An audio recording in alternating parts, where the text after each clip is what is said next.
হাজোৰ হয়গ্ৰীব মাধৱ মন্দিৰৰ সমীপৰ অঞ্চলত নিউজ 24 অসমৰ বাতৰিৰ প্ৰভাৱ।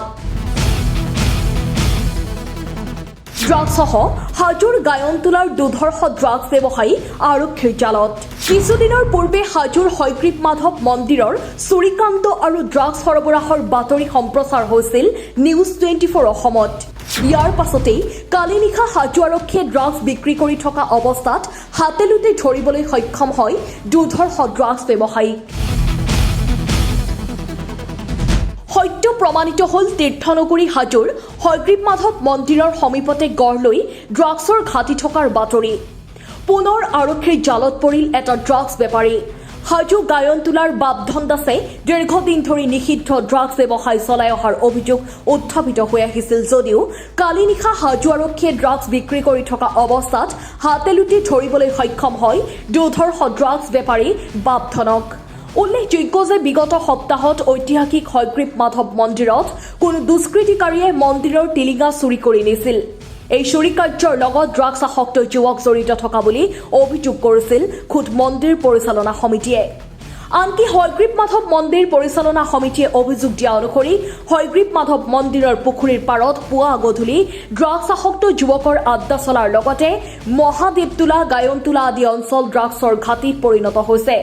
তেনে সময়তেই কালি নিশা হাজো আৰক্ষী থানাৰ ভাৰপ্ৰাপ্ত বিষয়া পৰিদৰ্শক নৱজিৎ নাথৰ নেতৃত্বত আৰক্ষীৰ এটি দলে অভিযান চলাই হয়গ্ৰীব মাধৱ মন্দিৰৰ পুখুৰীৰ সমীপৰ গায়নতোলাৰ পৰা প্ৰায় 50,000 টকাৰ মূল্যৰ সন্দেহজনক হেৰইন, এটা মোবাইল ফোন, AS25 AC 8259 নম্বৰৰ এখন স্কুটি বাহন জব্দ কৰাৰ লগতে দুৰ্ধৰ্ষ ড্ৰাগছ ব্যৱসায়ী বাপধন দাসক আটক কৰে।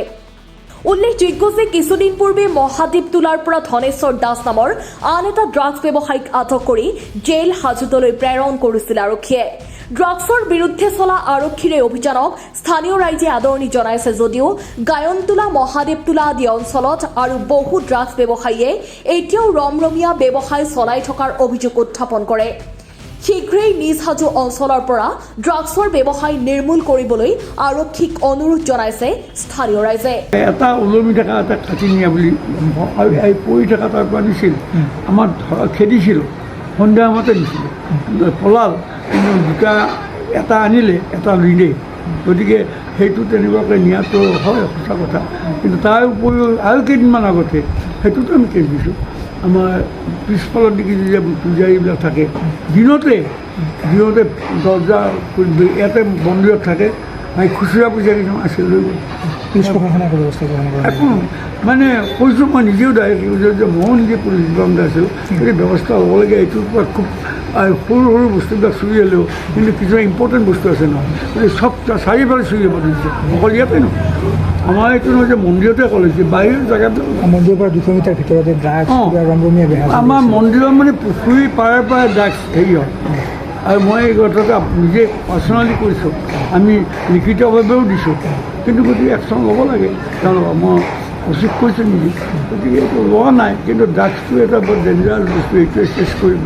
গতিকে এইটো কাৰণে এতিয়া মই এটা ভাবিছোঁ, মই উচিত নিজেও কৈছোঁ, যদি নকৰিলে অন্ততঃ যিহেতুকে এইটো আমাৰ মন্দিৰৰ চৌহদৰ ভিতৰত থাকিব, আমিয়ে নিজে এটা একশ্যন ল'ম। আমি এটা প্ৰশাসন কৰি আমি অলপ একশ্যন ল'ম বুলি এটা ভাবিছোঁ। পুলিচৰ ফালৰ পৰা জনাইছোঁ তেখেতে কৰিব লাগে, নকৰিলে তেওঁলোকে আমি হ'লেও কৰিব লাগে। হাজো এখন বিখ্যাত ঠাই, আৰম্ভণিতে মই কৈছোঁ তীৰ্থনগৰী হাজো বুলি কোৱা হয়।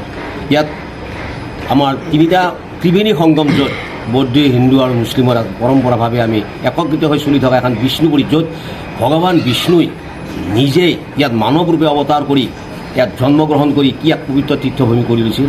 আৰু এই পবিত্ৰ ভূমি এতিয়া এনে হৈছে তীৰ্থনগৰী নহয়, যেন মদ আৰু ড্ৰাগছৰ ভূমিত পৰিণত হৈছে। ৰমৰমীয়া বেহা চলি আছে। আমাৰ এই বিষ্ণু মন্দিৰৰ আমাৰ যি পুষ্প আছে, আমাৰ বিষ্ণু পুষ্কৰ আছে, এই পুষ্কৰ যিখন পাৰ্ক আছে আৰু ইয়াৰ আশে পাশে এনেকুৱা মদৰ ঘাটি হৈ উঠিছে, ড্ৰাগছৰ ঘাটি হৈছে, দেখিও নেদেখা চকু বুজি থাকিবলগীয়া হৈছে। আৰু তাৰ ফলতে এতিয়া আমাৰ ওচৰে কাষৰে মন্দিৰবিলাকত চুৰি হৈছে। আৰু বিশেষকৈ আমাৰ ইয়াত হাজো হয়গ্ৰীব মাধৱ মন্দিৰত এতিয়ালৈকে 3-4বাৰ সৰু সুৰা এটা ঘটনা ঘটিল। পুৰোহিতবিলাকৰ বাকচ ভাঙি লৈ গ'ল, তাৰপিছত ঘণ্টা এটা চুৰি কৰিলে, ইয়াৰ পিছত এই আমাৰ টিলিঙা আছিলে, টিলিঙা লৈ গ'ল।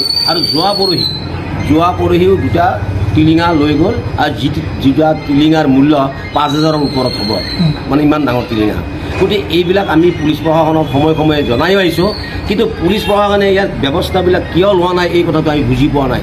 কিবা বাধাই আছে নেকি, না ডেকা চামক এইটো কৰিবই দিছে, এইটো আমি বুজি নাপালোঁ। কিন্তু এনেকুৱা হৈছে হাজোত ড্ৰাগছৰ ব্যৱসায়, মানে চকে চকে ৰাতিপুৱা 6টা বজাৰ পৰা আপুনি যেতিয়াই গধূলি এতিয়াও যদি আপুনি যায় দেখিব জুম পাতি আছে, কিন্তু পুলিচ প্ৰশাসনে এতিয়া কোনো ব্যৱস্থা লোৱা নাই।